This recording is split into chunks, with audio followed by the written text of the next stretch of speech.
दान तो हम सभी करते हैं। कोई सोना चांदी दान करता है, कोई गौ दान करता है, तो कोई वस्त्र दान करता है। पर क्या सच में हम जान पाए हैं कि सबसे बड़ा दान क्या है? अगर सिंपल शब्दों में कहा जाए तो कोई भी वह वस्तु जो प्रेम भाव से किसी को दान में दी जाए, सबसे बड़ा दान है।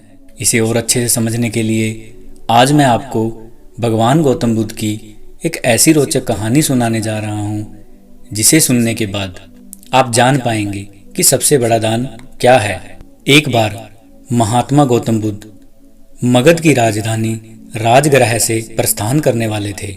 नगर के लोगों को जब यह पता चला तो वे उनके लिए भेंट आदि लेकर उनके दर्शनों के लिए आने लगे। अपने शिष्यों के साथ बैठे हुए बुद्ध लोगों की भेंट स्वीकार कर रहे थे। नगर के सम्राट बिम्बसार ने उन्हें भूमि, खाद, वस्त्र, वाहन आदि प्रदान किए। नगर के सेठों ने भी उन्हें धन, सोना, चांदी उनके चरणों में अर्पित कर दिया।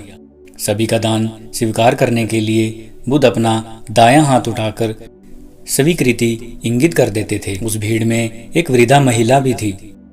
वह बुद्ध से बोली, भगवन, मैं बहुत निर्धन हूँ, लेकिन मैं भी आपको कुछ भेंट करना चाहती हूँ, लेकिन मेरे पास आपको देने के लिए कुछ भी नहीं। मेरे पास यह एक सूखी रोटी थी। जब मैं इसे खा रही थी तभी मैंने आपके प्रस्थान करने का समाचार सुना। उस समय तक मैं आधी सूखी रोटी खा चुकी थी, इसलिए मेरे पास इस आधी सूखी रोटी के सिवा कुछ भी नहीं।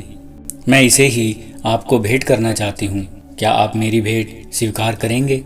तभी महात्मा गौतम बुद्ध अपने आसन से उठकर नीचे आए और उन्होंने दोनों हाथ फैलाकर वृद्धा की आधी सूखी रोटी को स्वीकार किया। वहां उपस्थित राजा, महाराजा और सेठ यह देखकर चकित हुए।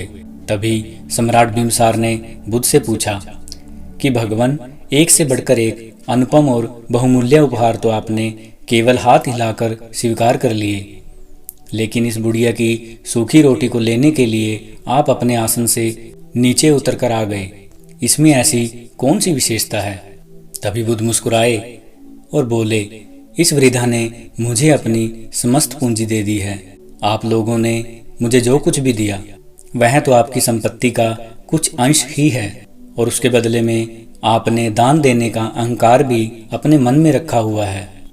इस वृद्धा ने मेरे प्रति अपार प्रेम और श्रद्धा रखते हुए मुझे स्वर्ष अर्पित कर दिया है। फिर भी उसके मुख पर कितनी नम्रता और करुणा है। इस कहानी से हमें यह शिक्षा मिलती है कि दान वो नहीं होता जो अहंकार के साथ और दिखावे के लिए किया जाए। सबसे बड़ा दान तो वही है जो सच्ची श्रद्धा और प्रेम भाव से किया जाए। भगवान सोना चांदी के भूखे नहीं हैं, भगवान तो केवल प्रेम के भूखे हैं। आपने कई बार देखा होगा, कुछ लोग बहुमूल्य वस्तु देने के बाद अपना गुणगान करने के लिए जगह जगह बताते हैं कि उन्होंने क्या दान किया, और यही चीज उनके अहंकार को प्रदर्शित करती है। इसलिए जब कभी आप दान दें तो उसे पूरे प्रेम भाव से दें। यही सबसे बड़ा दान है। आशा करते हैं कि आपको इस कहानी के जरिए समझ आ गया होगा कि सबसे बड़ा दान क्या है। इसी के साथ मैं आपसे विदा लेता हूँ। धन्यवाद।